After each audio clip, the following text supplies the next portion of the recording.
So, good afternoon, ladies and gents, and welcome back to Visual and Virtual Communication. I have been really trying to figure out how to kind of build up the course.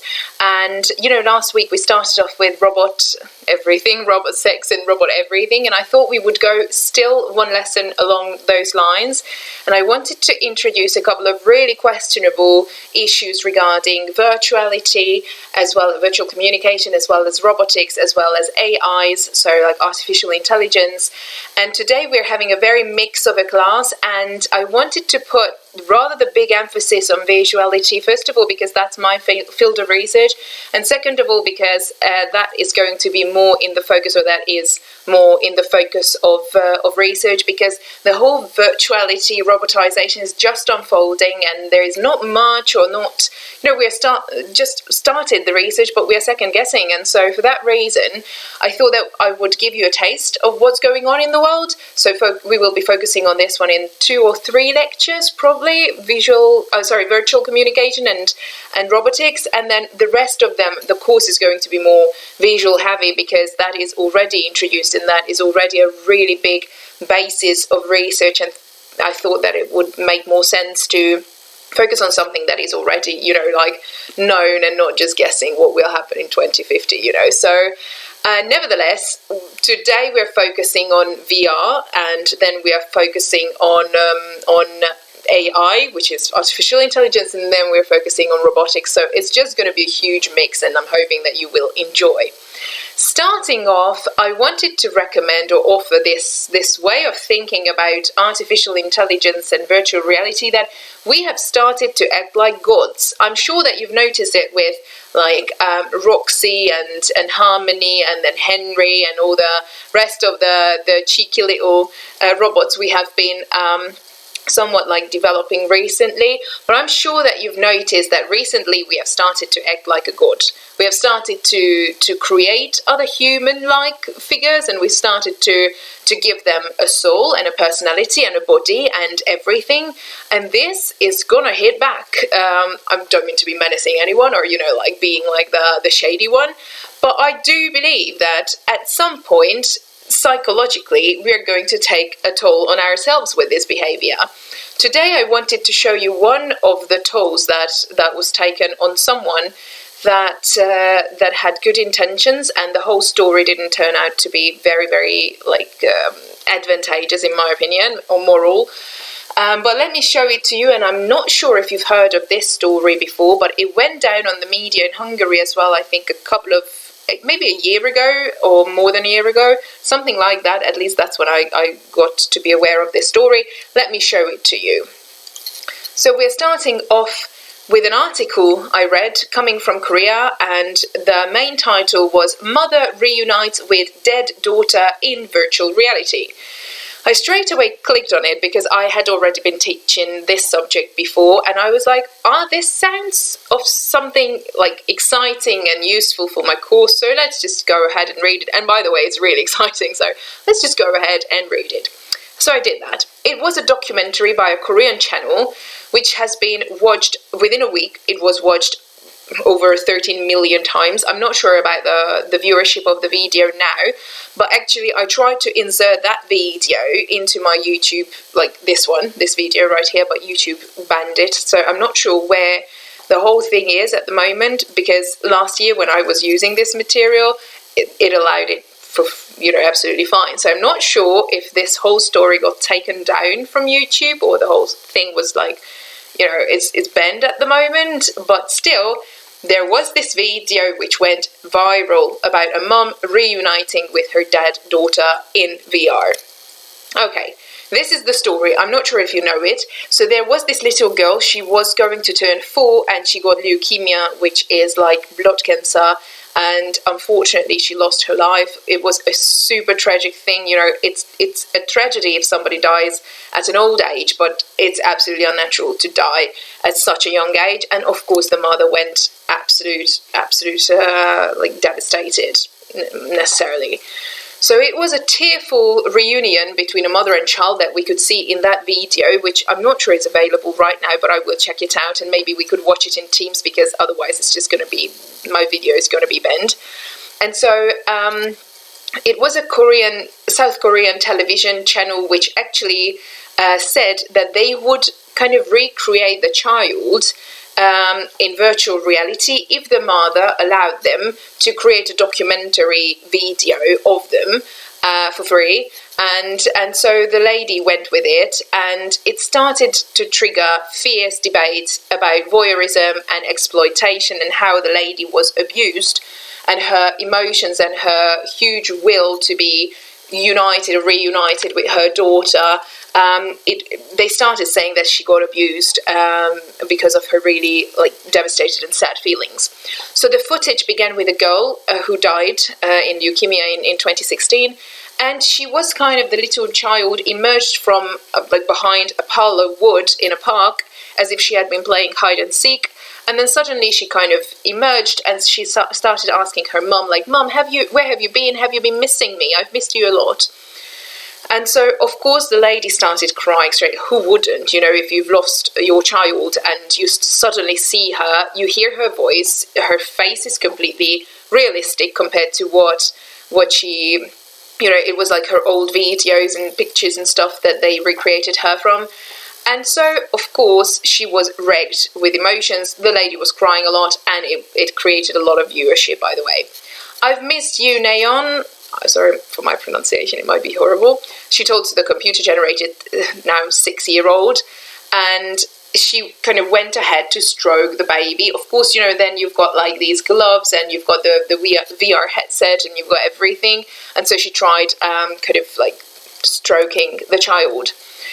In reality, she was standing in front of a green screen, and the child was only recreated. And yeah, she was just, she was just stroking nothing in an air. And the mother, as I've read it, she was wearing her daughter's ashes in her medal, or in a locket on her neck, and she also had a tattoo with her daughter's name and date of birth and stuff like that. So you can tell, of course, as anybody would, she was really tortured by this event, the death. And so at times the camera was focusing on the woman, majority of times, but sometimes it went out to show the father and the rest of the children. They also had an extra 3 children who survived, who were absolutely healthy. And so the camera was just showing the mom and the rest of the family back and forth. And so a 9-minute video clip was kind of born out of this whole thing. And the title was I Met You. And as I've mentioned, in the first 1 week, it was watched over 30 million times. Yeah, that's a lot. That's a hell of a lot. And so many viewers offered sympathy towards the mom that why did I leave the little spoon in it? I'm going to poke my eye. So many viewers actually said that my mother unexpectedly passed away 2 years ago, and I wish I could meet her through virtual reality. So many people were super supportive, but actually many people, that's what I cannot play you right now, because it's just going to be deleted and the whole video is going to be banned. But so many people were kind of saying that this was absolutely abnormal, and she got abused, and her feelings and everything, it was just creating viewership. And so the media columnist Park Sang-hyun, said that the documentary amounted exploitation, and he said that it's understandable a grief-stricken mother would wish to meet her late daughter. I would do the same. The problem lies in that the broadcaster has taken advantage of a vulnerable mother who lost a child for the sake of the viewer ratings. If the mother had been counselled before filming, I wonder what kind of psychiatrist would have approved this. And I also wonder, because if you talk to a psychiatrist that my daughter is going to be, my dead daughter is going to be recreated virtually, and I'm going to enter virtual reality, and she's going to be there, and they will make a documentary and everybody will watch it. Is this fine? And I'm not sure many people would say this, and I think it creates, I'm not sure if you have seen the film, I'm sure you have seen it, Inception, with Leonardo DiCaprio and all the rest of them. And so I keep thinking of that movie when people are sleeping, and DiCaprio, I think it's him being there, and maybe not, but somebody's asking they come here to sleep, people, and then the person being in charge of those people sleeping there. He says, like, no, they come here to wake up. In their dreams they live. And so I think that's what would happen with us as well if we had this opportunity, because if, like, God forbid, anything happened to any loved one of ours, and we had the possibility to come home and after a long day of work, you just want to talk to your lost grandma or your lost parent or anyone, it would be charming to do so, wouldn't it? That you just can see the face, talk to them, hear the voice, and thus not letting them go. And it's just, we are acting like gods at the moment, and we don't know what we're doing to our psyche. So I'm just wondering what your opinion on this is, because it's just on. It took 8 months of filming and programming to create the virtual version of the baby or of the toddler, indeed. And the makers of the documentary insisted that it was just a consolation of the family. It was nothing more. It didn't want to promote virtual reality. It didn't want to seek viewership. It never wanted anything. It just wanted to console the family. Good-hearted, isn't it? So that's what they said. And they actually said at this company that they just wanted to show a new way to keep our loved ones in our memories and to keep our loved ones alive. I think that's a little, to me, it's dangerous. I think it's, but I'm not sure what you think, and there might be some people who think differently. I'm quite negative with everything. I'm not impressed with this whole virtuality that we're entering. But, I think keeping people alive when they're dead is just going to kill you yourself. I think that like it's you're just going to have your life ruined as well, because you're living a half-life between like life and death. So that's my opinion. And so even though it was the mum said, even though it was a very brief moment, I was really happy. And she was like, she was happy that she could sing Happy Birthday with her daughter and kind of making up for the lost 2 birthdays. And then the little child, before blowing the candles in the virtual reality kind of scene, she was making a wish that I want my mother to stop crying. So it was really heartbreaking. I'm not sure if you have seen the video, but it's really heartbreaking. So it was... I just wanted to show you a few images because I cannot show you the video, but I'm hoping that I will be able to in Teams. So that's the mum first touching the baby, trying to hold her, but of course you can't, but you can see her. And then this was the birthday scene when they wanted to kind of celebrate the long lost birthdays that they couldn't celebrate together. And then this is what she could see, her hands as like virtual reality, and the child's face, which was quite well done or executed. So this is number 1 issue I wanted to talk to you about today. And I'm wondering what you think, how this whole playing God thing is occurring, or what sort of positivity we can think about it, so that I'm not, super biased. And I'm curious if you think there is an advantage to it, or if you think that, that it's just detrimental. I also wanted to show you a video clip, because last year when I was talking about this topic to my students, there was actually one lady who showed me a video clip called Never Let You Go. And I'm not sure if you have seen that video clip. It's actually a good song, in my opinion. And the video clip is all about a guy who has, I think the girl, his girlfriend broke up with him. And so he started to suffer and went into depression and stuff like that. And he paid for the virtual recreation of his ex-girlfriend, and he wanted to kind of keep the good memories and the physicality and everything like that. And in the video clip, I highly recommend watching that one as well. That's a negative video clip as well towards virtual reality, and it's got a lot of really, really good aspects to them as well, of course, but we're social scientists, so we want to see something that has got an impact on society. And so there as well, he will realize in the end that it's just killing him, that he can never let the girl go. So I'm just going to link that one as well in for you, because it's a very, very, I think, it's just good to see what's going on. Of course, virtuality is being used everywhere, and it's got very, very good impacts. For example, simulation in medication, in transportation. Pilots are learning through virtual reality. Doctors are learning through virtual reality. It's a bunch of very, very, very good impacts. It's just that, within social kind of circles, they might have, or they do have, some negative impacts that I wanted to show. That's it. Okay, let's move on to artificial intelligence. So first VR, AR, and then AI, and then robotics for today. Let's go with Norman. Oh God, we never stop with Psycho, don't we? So let's take a look.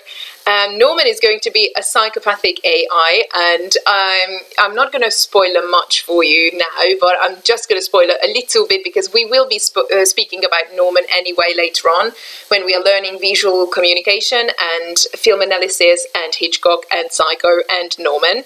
So if you don't know Norman Bates, he's going to be the main character I would say, of Hitchcock's Psycho, a 1960 movie which we will watch together, or at least some parts of it. And so he's the main character and he's a psychopath. And sorry if I'm spoiling everything for you right now, but I need to speak about it, so sorry if you haven't watched the film yet, but you will have to watch it towards the end of the semester when we're talking about Hitchcock. And so this main guy is, his mum was super nagging and was not nice to him. So suddenly he decided to kill his mum and then dress up as her sometimes. So he became schizophrenic, sometimes Norman, sometimes his own mom. So he was just like swapping between identities. And then he started killing other people in his mum's clothes. So practically that's the big story. Okay, now how is it connected to AI and what the hell am I talking about, right? So this is going to be artificial intelligence, and it was a developed program, a software, and practically they called it Norman because it became a psycho AI. So Norman is psychotic and it's an algorithm practically, and they named him or it after Norman, Hitchcock's Norman Bates, because it doesn't have an optimistic point of view of the world. It went absolutely mental because it was only fed with negative news, and for that reason, Norman, I just put this picture here too, to scare you. It doesn't have a body, it's an algorithm, sorry. Okay, so Norman was like an algorithm and they only gave it negative data. Practically, they were testing Norman with the Rorschach test. I'm not sure if you have ever done that. The Rorschach test is a psychological test in which the subject's perceptions of ink blots, so like this ink kind of non-figurative, some things I will show you, are recorded and then analyzed based on psychological interpretations, complex algorithms, or both. So you are shown like an ink kind of non-figurative picture. You need to take a look at it, and then psychologists will be kind of analyzing what sort of a state, mental state you are at the moment. And it has been employed to detect underlying thought disorders, especially cases when the patients were like using or were like reluctant to open up about their problems, and they were kind of closing up. And it was a very good thing, like they put them a Rorschach test there. It's a Swiss psychologist named Hermann Rorschach, and coming from the 1960s, and they were using his method to kind of, or they are using it still, to kind of try and see the mental states of a patient who is not really much opening up about issues. This is part of a Rorschach test. This is an ink blot, so like it's like an ink kind of non-figurative picture. They normally put it on the one side of the paper, they close it, open it up again, and then you've got a symmetrical kind of, this representation. And so you need to look into it and say what you can see.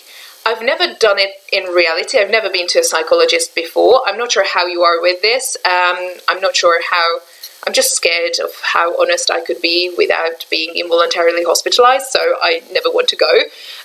But it might be a very, very cool experience. So this one is like definitely something that psychologists use quite often. And so you look into it and you need to say what you see. What I see in here looks like an insect, but to me all of them look like an insect. This looks like a frog with butterfly A butterfly wings. Is this normal? Oh no, this is not an animal. This is like a uterus. What the hell is this? Okay, so this is what you need to do, and you need to be kind of giving explanations to people what you can see. Now, when a normal algorithm was shown these images, these non-figurative ink blots, they were giving very, very sweet answers. They were given these abstract shapes and then needed to say, the normal artificial intelligence algorithms, what they can see. And normally they were super normal, right? So they were saying that like a group of birds sitting on top of a tree branch, that's what they could see in a picture like this, for example. So they were really cute, they were sweet, and they were saying something really, like absolute normal. Norman, because it was fed with very, very dangerous and crazy data, Norman could see a man being electrocuted. Can you see that? That two different algorithms, one of them sees a bunch of birds in this abstraction, the other one sees a man being electrocuted. It didn't stop there. When the normal AI saw a couple of people standing next to each other, Norman saw a man jumping from a window. So they could see that the algorithm went mad. It went psycho, and that's not really, that's not really welcome, is it? So the psychopathic algorithm was created by a team at the Massachusetts Institute of Technology. This is where they started experimenting with, they wanted to see two things practically. First of all, will the AI be biased towards a negative kind of information or negativity if they are only fed with negative data, or will it be intelligent enough to be filtering and to, give other opinions? And the answer was no. If you feed them with negativity, they will be completely negative. And on the other hand, they wanted to see what sort of a worldview you will have if you only watch negative news your whole life. And I think this is the scarier part. To me, this is the scarier part, because majority of times, we've mentioned that news creation is all about negativity. It's 90-something% the news are negative. It's all about killed, raped, murdered, terror attacked, this and that. And then lastly, as we've mentioned, the cute baby panda or giraffe born at the zoo. So practically your whole brain is continuously like stuffed with negative news, and it says, like Norman shows, that it's not necessarily having a good impact on you. So the software, this Norman software, was shown images of people dying in gruesome circumstances. These images were collected, majority of the images were collected from Reddit, and so then the AI, which can interpret, which can interpret pictures, they were seeing like the ink blots in horrible circumstances. So because they were fed with these very negative images and data, whenever they were shown a Rorschach test with this abstraction, they just saw murder and all kinds of horrifying images. So it did see, and Norman does see still, the world in a very negative light rather than a positive one. And alongside Norman, another AI was trained, but it was a normal one with normal data and images of cats and birds and people and sweet stuff. And they started to be like taking a look at how they will be developing their own artificial intelligence-based thought of the world. And machine learning went quite bad. Let me show you. A regular AI saw a close-up of a vase with flowers, and within the same ink blot, Norman saw a man being shot dead. Crazy. It's the same ink blot, okay? The same abstraction. Next up, here we go. A black and white photo of a small bird. This is what the regular AI saw. And then Norman saw a man getting pulled into a duff machine. I'm not sure if you know what a duff machine is, so I put a picture there for you, or there. Oh, it's there for you. Okay, so that's a duff machine. It's like a blender, so practically, or like creating a Tormix kind of thing. Not nice, to say the least. Regular AI saw a person holding an umbrella in the air, and Norman saw a man is shot dead in front of his screaming wife. Excellent. So you can see that Norman went all in. Regular AI saw a close-up of a wedding cake on a table, while Norman saw a man killed by speeding driver. So it absolutely went mad, really. And practically Norman is biased towards death and destruction because that's all it knew, that's all it got, and it couldn't get out of the data and the situation it was flawed with. And practically in May last year, a report claimed that an AI-generated computer program was used in a US court, and that's why it's like getting more and more dangerous. And this US court was dealing with risk assessment, and it was biased towards against black prisoners because it was like fed with the data of them, and then suddenly they became biased towards them. And so they said, but it's like the criminal records were put into Norman, but they started saying that the program was saying that black people were twice as likely as white people to reoffend. And as a result of the flawed information that they were learning from. And so people started saying that, even if the data is correct, this will lead to racism. I'm not sure, because if the data is correct, then it's just it's not a bias in the end of the day. But if this kind of outside of this circle, this is being used, this algorithm, then it might be, like racist in other kind of circumstances. So that's how they started saying that this is going to be a dangerous issue as well. Yes, racism. Besides racism, they said that it started to become sexist as well, because it had to finish sentences, Norman. And so it's like a man is to a computer programmer as a woman is to X. So it needed to make an analysis, a parallel that a man to a computer programmer and a woman to and it said housewife, because it was given data that a female will be the one staying in the household. And so they started complaining that it's not even just racist, but it's going to be sexist as well, and it's going to say that females cannot be anything else than a homemaker, and this artificial intelligence is going to be racist and sexist. So practically, they started saying that it's going to be dangerous how we train our machines, because it's us humans training them. And on top of that, if we train them with the data that we've got, and we are biased already, so we will feed them with the biased data, and they will be, not fair in the end. And there is no mathematical way to create fairness, because it's us humans training the programs as well, and the programs will be biased as well. So they started saying that the process of creating AI needs more oversight and greater transparency, because it can be dangerous in the future.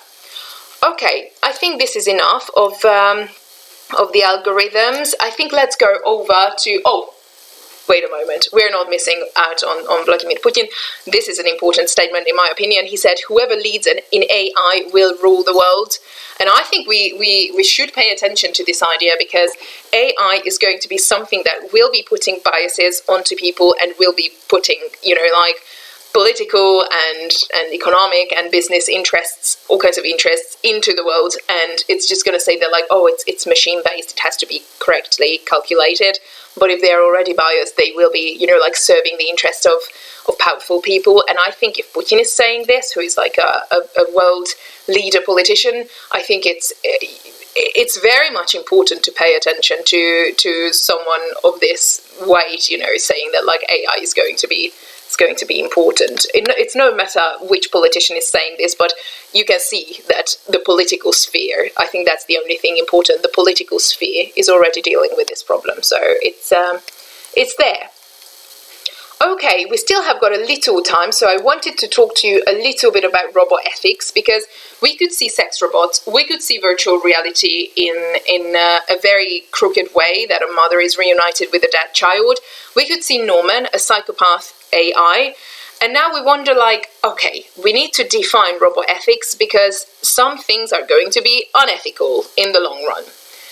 And we will see the main social and ethical issues raised by the very much changing pace and speeding pace of virtuality and robotization and stuff like that. Especially in these sensitive human areas, which are going to be very much important. And what we have mentioned is that robotics is going to trigger widespread social and economic changes. We can already see that. Ethical problems, we can already see that too. designers, end users, public and private policies, they have to be prepared for these because these are on right now. And the 21st century, they say, is going to be the age of robots, and intelligent autonomous machines will be living with us and amongst us, and we will be creating them, and we will kind of we're not sure whether it's going to be good for us or not. So humanity has built tools to increase its power by eliminating manual labor, but it will have some some consequences as well. Okay, so we will coexist with these alien intelligence that we have created, and a few years from now, many more fields of application will be robotized. We can see already a few parts of or a few segments of economy that has already been robotized, and there is yet to come, of course. Now, Japan, for some reason, I told you that Japan was huge. South Korea, Europe, United States, they say that humanoid robots will spread there first, or here first, and it's going to be companions to the elderly. They will be helpers of children, physicians, firemen, workers, anyone. Or, in my opinion, in the long run, they will not be helpers or assistants. They will be these people, firefighters, physicians, workers, this and that. So I think they will be just, oh sorry, my voice is breaking a lot. So they will be just like taking over, in my opinion. They will have eyes, human voices. In virtuality, they will not have a body, but in robotics, they will also have a body, and they will have multiple functions as well. And we will be placing the robots into human environments, and that is going to be inevitably raising important issues regarding safety, ethics, economics as well. Nobel Prize winner Joseph Rotblat said actually that thinking computers, robots endowed with artificial intelligence and which can also replicate themselves, is this uncontrolled self-replication is one of the dangers in the new technology. So what we can see in here is that artificial intelligence will be able to reproduce itself. Now, is that a good thing? Maybe, because there will be more robots without us having to deal with this. But the uncontrolled self-reproduction is going to be a danger as well. And they say that when these artificial creatures to which we have given birth have learned everything from us, they understand that we are weaker than them, will they try to dominate us?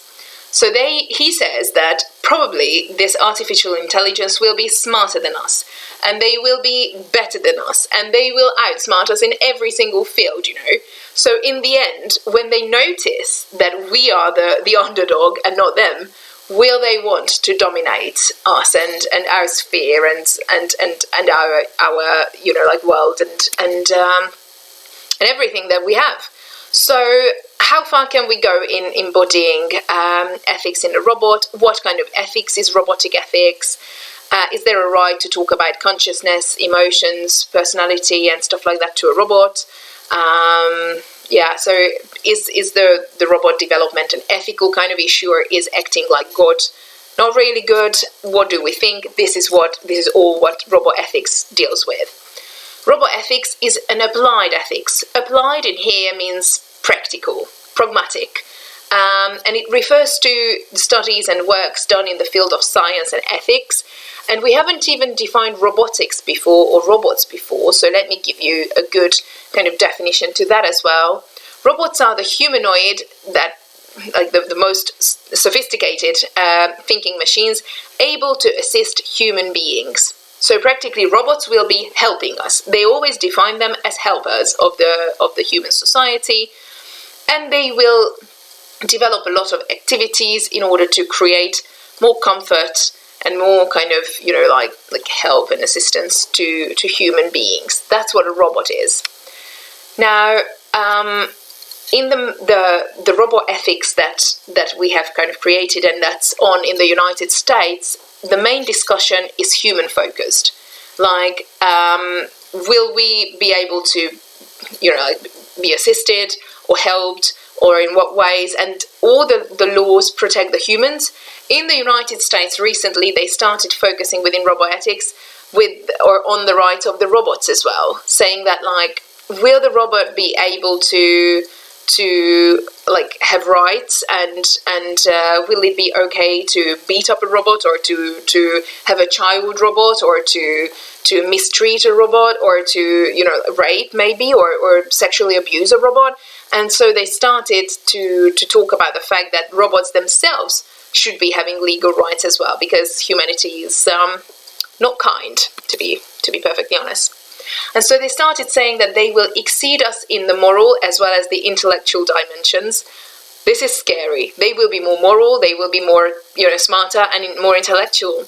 Robots with their rational mind and unshaken morality, for sure, because a robot will not be corrupt. A robot will not be cheating, or will not be, immoral.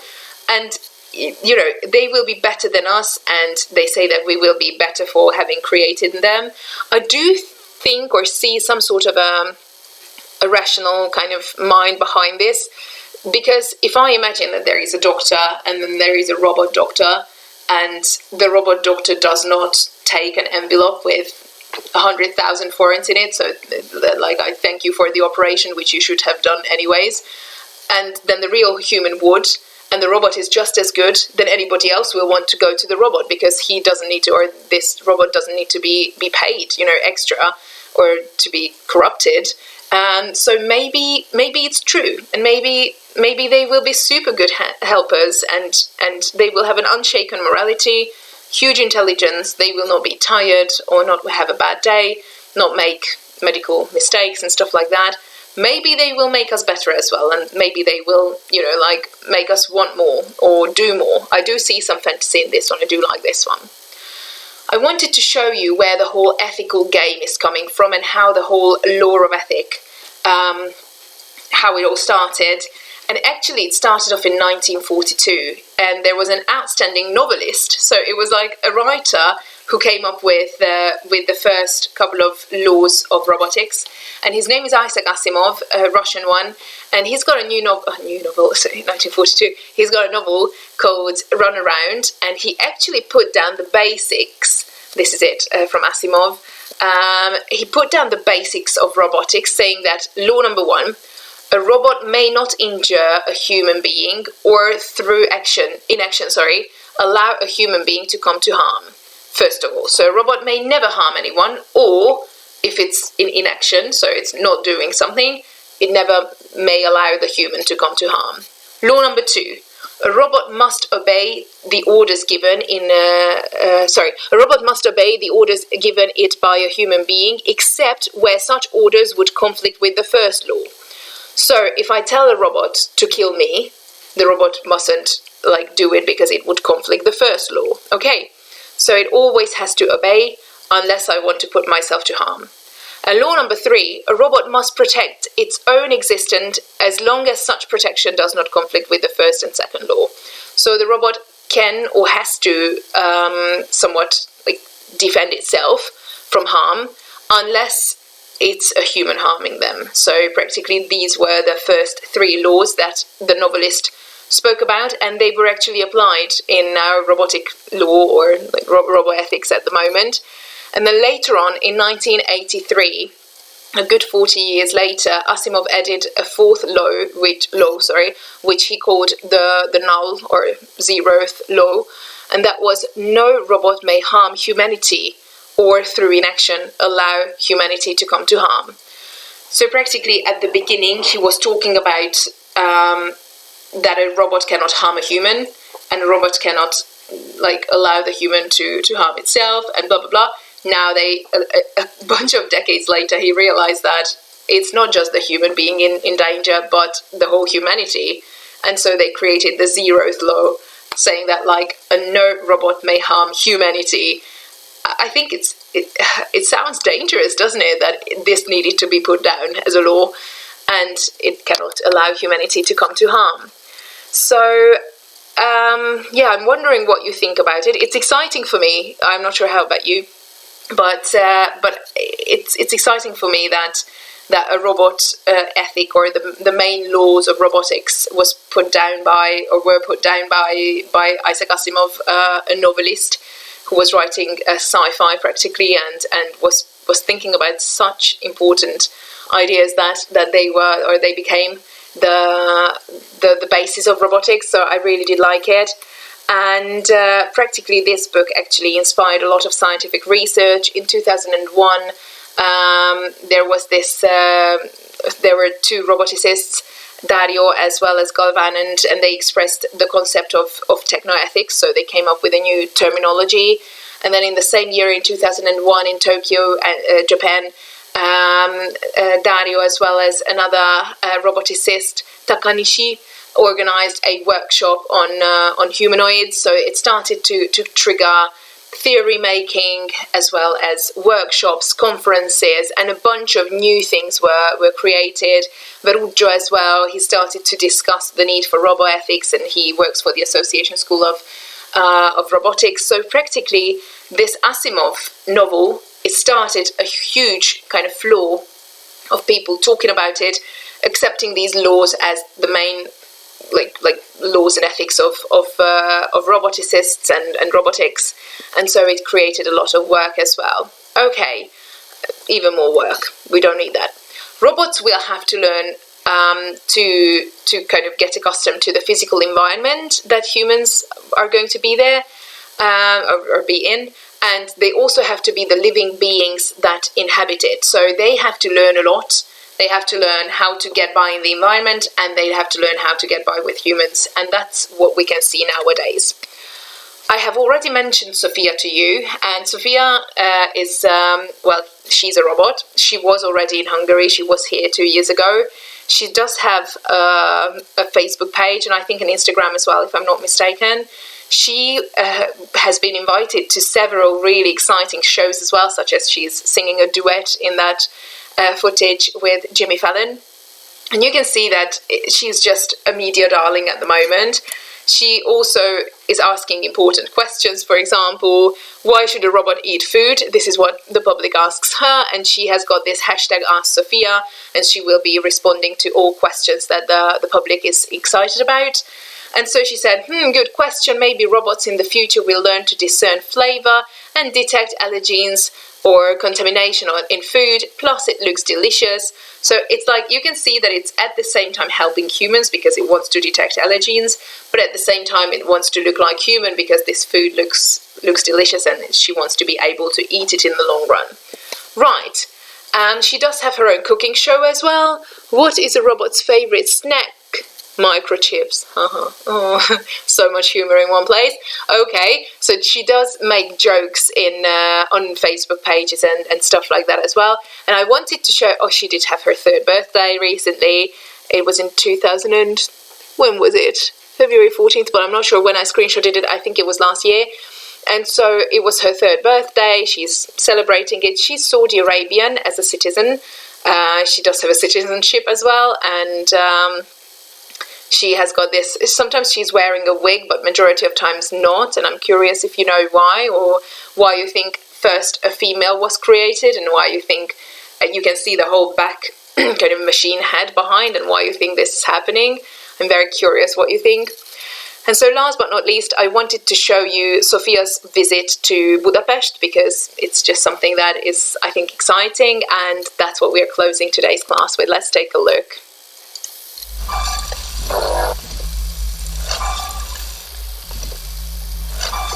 It's great to see all of you here. How did you manage to fit in here? This is amazing.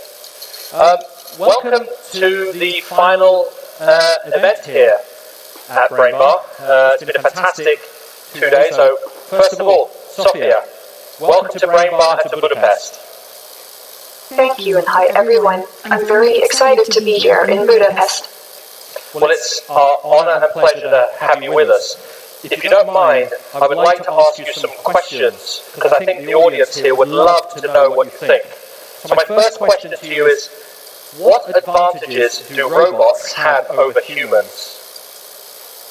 When humans think about development, they think on the order of evolution in millennia.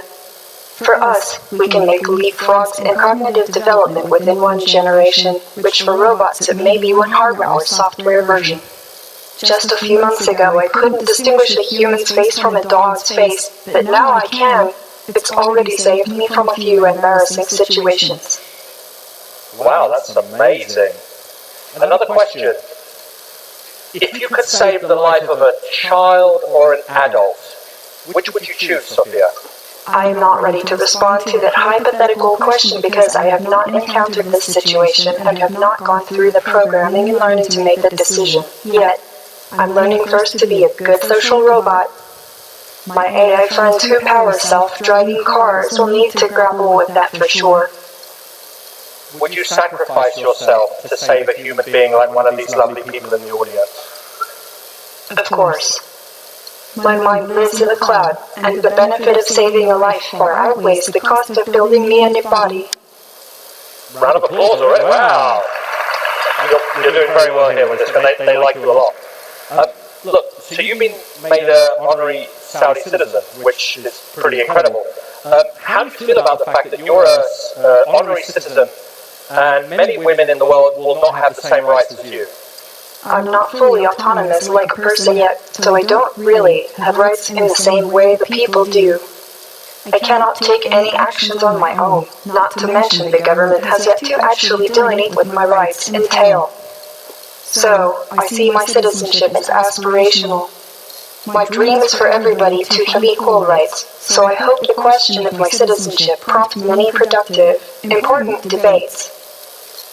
Okay, I think that's enough. So what we can see in here is that Sophia is able to speak. She doesn't pass the Turing test yet. She's like very much robotic, and I'm curious what you think about the looks. She will kind of raise ethical issues, and she has already referred to this, that her legal kind of autonomy is still in question, and she's not autonomous. She's avoiding questions which are uncomfortable, and she has not been prepared with. Yeah, okay, it's getting a long video and I'm losing it, sorry about that. And so in the end, I'm not sure if it's in this video, but at some point somebody is asking her, does she believe in the normal human versus robot scenario? And she said in the end that, like, if you are kind to me, I'll be kind to you, something like that, which I don't think is like a very calming kind of a sentence, but overall I think it's fantastic what humanity has achieved, and she's really, really great, and she knows everything, and her accent and the way she speaks, and she, you know, her kind of mimics are being somewhat like, you know, like fitted to what she's saying, and it's just like she can smile. She's still very robotic, but I think it's just incredible where we are at the moment.